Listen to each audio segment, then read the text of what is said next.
Po podatkih SURS za leto 2019 je bilo 9,5% vseh zaposlenih prekarno zaposlenih, med njimi 54% žensk in 46% moških. Tovrstne osebe imajo manjši obseg delovnopravne in socialne zaščite kot zaposleni za polni delovni čas in nedoločno obdobje. Delo s skrajšanim delovnim časom je opravljalo 11,6% žensk in 5,1% moških. 12,3% žensk je bilo začasno zaposlenih, med moškimi je ta odstotek 9,4%. Ženske v povprečju zaslužijo manj kot moški.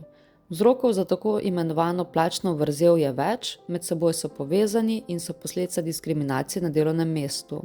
Med njih sodijo nevidne ovire pri dostopu do bolje plačanih in vodstvenih položajev, zaposlitve v poklicih, ki so manj cenjeni in posledično nižje plačani, prav tako pa prevzemajo nesorazmeren delež skrbstvenega dela.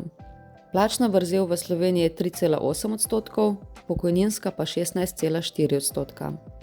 Skladno z zakonom o delovnem razmerju mora delodajalec vsem delavcem med drugim zagotoviti enako obravnavo pri usposabljanju, izobraževanju in napredovanju. Kljub temu je na vodstvenih mestih očitno manj žensk kot moških, čeprav ima večji delež žensk terciarno izobrazbo, in sicer 29,2% v primerjavi z 20,7% moških.